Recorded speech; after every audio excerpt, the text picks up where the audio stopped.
سب سے پہلے میں اللہ رب العالمین کا شکر گزار ہوں. اللہ پاک نے ہم سب کو اس مسجد میں جمع کیا ہے. اس دعائیہ تقریب میں ہم سب حاضر ہیں الحمدللہ، اور حاجی محمد حسین مرحوم کی یاد میں اس دعائیہ تقریب میں ہم سب حاضر ہیں. اللہ پاک ہم سب کا آنا اپنی بارگاہ کے اندر قبول و منظور فرمائے. آمین. اور اللہ رب العالمین حاجی صاحب کی کامل اکمل اللہ پاک بخشش و مغفرت فرمائے. صبر کے حوالے سے یہی تو ایک سلوشن ہے ہمارے پاس. ابھی یہ صدمہ ہمیں پہنچا ہے، سلوشن کیا ہے؟ صبر. صبر کیا ہے؟ یہ ایک دوا ہے، آپ کہہ سکتے ہیں کڑوا ہے، لیکن ہم اس کو لیں گے تو تب جا کے ہم اس دنیا میں بھی کامیاب ہوں گے، آخرت میں بھی کامیاب ہوں گے. دنیا کے معاملات میں بھی ہمیں صبر کرنا پڑتا ہے. مثلا الرجیز ہیں، فوڈ انٹالرنسز ہیں. مثلا میری فیورٹ ڈش ہے بریانی، میں نہیں کھا سکتا، صبر ہی ہے. تو صبر کرنا پڑتا ہے. اور صبر کیا ہے کہ اپنے آپ کو صدمے کے وقت کنٹرول کرنا، نفس کو کنٹرول کرنا، گناہوں سے اپنے آپ کو بچانا، یہ صبر ہے. اور صبر کی قسمیں ہیں. ایک ہے صبر علی المصیبت، کوئی صدمہ پہنچے اس وقت صبر کرنا. ایک صبر ہے طاعات پہ صبر کرنا، نماز پڑھنی ہے، کچھ مشکلات کا سامنا کرنا پڑتا ہے، مثلا فجر کی نماز ہے، اس وقت صبر کرنا. ایک صبر ہے صبر عن المعصیت، گناہوں سے بچتے ہوئے جو صبر ہے وہ بھی ایک قسم ہے. تو صبر یہ ہے کہ اپنے آپ کو کنٹرول کرنا، گناہوں سے بچنا. صدمے کے وقت ایک بندہ جو بے صبرہ ہے وہ کیا کرتا ہے؟ وہ چیختا ہے، چلاتا ہے، اپنے آپ کو مارتا ہے. العیاذ باللہ. کچھ لوگ پھر جا کے they go on to question the authority of Allah سبحانہ و تعالی، میں کیوں کفر رکھتے ہیں. اور جو صابر ہے وہ کیا کرتا ہے؟ زیادہ سے زیادہ اس کی آنکھوں سے آنسو بہتے ہیں. اور یہ جو چیز ہے آنسوؤں کا بہنا، یہ کوئی شریعت کے خلاف نہیں ہے. نبی کریم صلی اللہ علیہ وسلم کی بیٹی نے ایک قاصد بھیجا کہ جاؤ نبی کریم صلی اللہ علیہ وسلم کو بلاؤ، میرا بیٹا جو ہے بالکل موت کے قریب ہے. تو اس وقت نبی کریم صلی اللہ علیہ وسلم نے فرمایا اس کو کہو کہ جو اللہ نے دیا ہے وہ بھی اللہ کا ہی ہے، جو اس نے لیا ہے وہ بھی تو اسی کا ہے، اور ہر چیز کا ایک مقرر وقت ہے. تو اس کو کہو صبر کرے اور ثواب کی امید رکھے. پھر اس نے دوبارہ قاصد بھیجا. تو نبی کریم صلی اللہ علیہ وسلم گئے اور اپنے دوتے کو اپنے ہاتھ میں جب لیا تو حدیث میں آتا ہے ففاضت عیناہ، رو پڑے، آنکھوں سے آنسو بہہ پڑے. تو اس وقت صحابہ نے کہا یا رسول اللہ یہ کیا ہے؟ تو نبی کریم صلی اللہ علیہ وسلم نے فرمایا یہ رحمت ہے، اللہ نے اپنے بندوں کے دلوں میں اس کو رکھا ہے، اور اللہ بھی اپنے ان بندوں پر رحم کرتا ہے جو خود رحم کرنے والے ہیں. تو یہ صبر ہے کہ بندہ اپنے ہاتھوں کو کنٹرول کرے مصیبت کے وقت، مشکل گھڑی میں اپنے پاؤں کو کنٹرول کرے، اپنی زبان کو کنٹرول کرے. لیکن اگر آنکھوں سے آنسو بہتے ہیں تو اس میں کوئی قباحت نہیں ہے. تو ہمیں یہ حکم ہے کہ ہم صبر کریں. ابھی حافظ نوید صاحب نے جو آیتیں پڑھی، اللہ رب العالمین نے فرمایا کہ ہم ضرور بالضرور تمہیں آزمائیں گے. خوف سے ہو سکتا ہے ڈاکو کا آپ کے ساتھ واسطہ پڑے، اور خوف سے، فیئر سے اللہ پاک نے فرمایا میں تمہیں ضرور بالضرور آزماؤں گا. بھوک سے ہو سکتا ہے آپ کے پاس پیسے ہوں لیکن کوئی وینڈنگ مشین نہ ہو، کوئی کھانا نہ ہو. نقص من الاموال، مال کا نقصان ہوگا. ہو سکتا ہے آپ فڑلو سکیم پہ ہیں، آپ کو پوری تنخواہ نہیں مل رہی. وَنَقْصٍ مِّنَ الْأَمْوَالِ وَالْأَنفُسِ، جانوں کا نقصان، اور اسی طرح پھلوں کا نقصان. لیکن اللہ رب العالمین نے فرمایا وَبَشِّرِ الصَّابِرِينَ، یہ جو صبر ہے اس کا ہمیں حکم دیا گیا. یا ایھا الذین آمنوا اصبروا، اے ایمان والو صبر کرو. تو اللہ رب العالمین نے فرمایا بشارت ہے ان صبر کرنے والوں کے لیے جو مصیبت کے وقت کہتے ہیں انا للہ و انا الیہ راجعون. تو اس میں بھی بہت تسلی ہے کہ ہم اللہ کے ہیں. تو ابھی حاجی محمد حسین مرحوم ٹھیک ہے ہمارے عزیز تھے لیکن وہ اللہ کے تھے. تو ہمیں اس وقت اللہ کی حمد بیان کرنی چاہیے. اللہ بہت خوش ہوتا ہے اگر کوئی پریشانی کے وقت اللہ کی حمد کرتا ہے، اللہ کی تعریف کرتا ہے.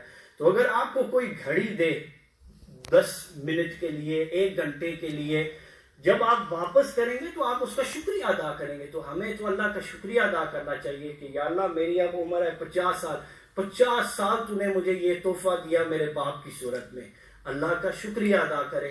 تو اللہ رب العالمین نے فرمایا انا للہ، قرآن میں ہے انا للہ و انا الیہ راجعون، ہم سب اللہ کی طرف لوٹ کر جانے والے. اس میں بھی تسلی ہے کہ ہم سب چلے جائیں گے اور پھر انشاءاللہ ادھر یہ ہم جدا نہیں ہوں گے. تو میں بس اپنی بات کمپلیٹ کرتا ہوں. باپ کی شان کے حوالے سے ایک میں بات کر کے اپنی بات کمپلیٹ کرتا ہوں. ماں باپ کا بہت بڑا رتبہ ہے.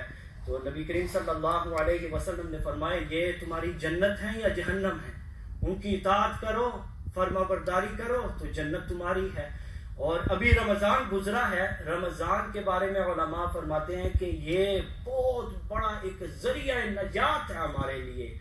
اور مثلاً اعتکاف کوئی بندہ بیٹھتا ہے تو 2 حج 2 عمروں کا ثواب ملتا ہے. لیکن علماء کہتے ہیں ماں باپ رمضان سے بھی بڑھ کر ذریعہ نجات ہے. وہ کیسے کہ خدمت گزار لڑکا لڑکی اگر ماں باپ کی طرف محبت سے دیکھیں تو ان کو ایک مقبول حج کا ثواب ملتا ہے. سبحان اللہ. تو ادھر میں کہہ سکتا ہوں الحمدللہ کہ بھائی رفیق صاحب اور بھائی شفیق صاحب ماشاءاللہ یہ خدمت گزار بیٹے ہیں.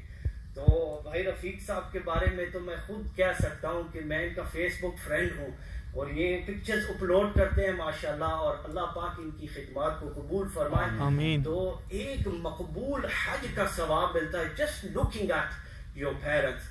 تو یہ ایک بہت بڑا ذریعہ ہے ہمارے لیے. آپ سب سنتے ہیں نبی کریم صلی اللہ علیہ وسلم he was ascending the ممبر، تو پہلی سیڑھی پہ پاؤں رکھا، مبارک پاؤں رکھا تو فرمایا آمین، پھر دوسری پہ آمین، تیسری. تو صحابہ نے کہا ہم نے آپ کو اس طرح کرتے ہوئے کبھی نہیں دیکھا، کبھی نہیں سنا آپ کو اس طرح آمین کہتے ہوئے. تو نبی کریم صلی اللہ علیہ وسلم نے فرمایا جبریل آیا تھا اور اس نے کہا بعودا، دوری ہو اس شخص کے لیے، اس کے ماں باپ بڑھاپے میں تھے، اس کے سامنے تھے، لیکن اس نے اس موقع کو غنیمت جانتے ہوئے اپنی وہ بخشش اور مغفرت نہ کروا سکا، تو اس کے لیے دوری ہو. تو نبی کریم صلی اللہ علیہ وسلم نے فرمایا آمین. تو ماں باپ بہت بڑا ماں باپ کا رتبہ ہے. قرآن میں آپ دیکھیں کہ قرآن نے اللہ رب العالمین کا ذکر کیا اور فوراً اس کے بعد ماں باپ کا ذکر ہے. مثلاً انشکر لی ولی والدی، میرا شکر کرو، اپنے والدین کا ذکر کرو. وقضى ربك الا تعبدوا الا اياه وبالوالدین احسانا، اللہ نے حکم دیا کہ اللہ کے ساتھ کسی کو شریک نہیں کرنا اور والدین کے ساتھ حسن سلوک کا معاملہ کرنا ہے. تو ادھر ہم یہ سمجھ سکتے ہیں کہ آج جو کچھ ہے ہمارے پاس وہ اس لیے ہے کہ ہمارا وجود ہے، اور ہمارا وجود ہے کیوں؟ ہمارے ماں باپ کی وجہ سے. تو اگر وجود نہ ہوتا تو آج جو شہرت ہے ہمارے پاس، جو عزت ہے، جو دولت ہے، یہ ساری چیزیں نہ ہوتی. So all this credit it is due to our parents. اور میں دعا کرتا ہوں اللہ پاک. حاجی صاحب کے بارے میں سب کہتے رہتے ہیں ماشاءاللہ، میں کل بھی آیا تھا کہ بہت اچھے اخلاق کے حامل تھے. میرا بھی الحمدللہ ان کے ساتھ ٹائم گزرا، اور سارے لوگ کہتے ہیں، بچے کہتے ہیں، بڑے کہتے ہیں کہ وہ ہم سے محبت کرتے تھے.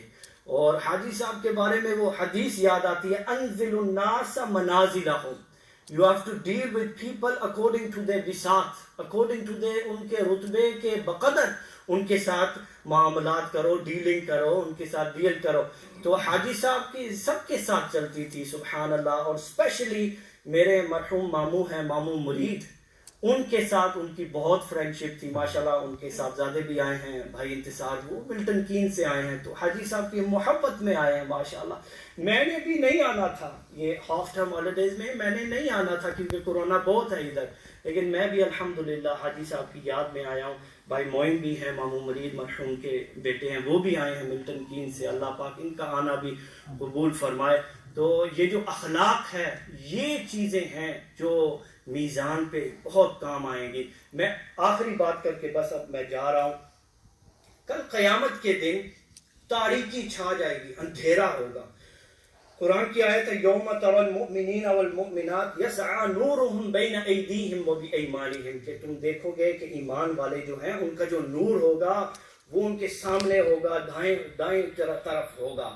تو کل قیامت کے دن کچھ لوگوں کے چہرے سیاہ ہوں گے، سفید ہوں گے، تاریکی چھا جائے گی، اندھیرا ہوگا، تو لوگ اس نور کے ذریعے ہی چلیں گے. تو ایمان والوں کو ان کے اعمال کے بقدر نور دیا جائے گا. میں بس آپ کو بتا رہا ہوں جلدی سے وہ کون سے اعمال ہیں جو ہم نے کرنے ہیں، اور اس کے نتیجے میں ہمیں کل قیامت کے دن نور ملے گا. رات کے وقت مسجد جانا یہ نور کا باعث ہوگا.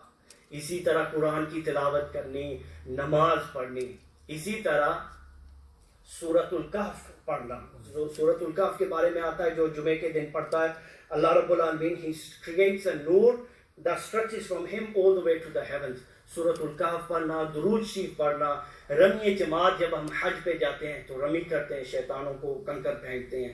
رمی جماعت کرنا، حلق کرنا، جب آپ عمرہ کرتے ہیں، حج کرتے ہیں تو یہ حلق کرتے ہیں، یہ بھی نور کا باعث ہوگا. اسی طرح یہ جو سفید بال ہیں یہ بھی فَإِنَّهُ نور المسلم، یہ بھی مسلمانوں کا نور ہے.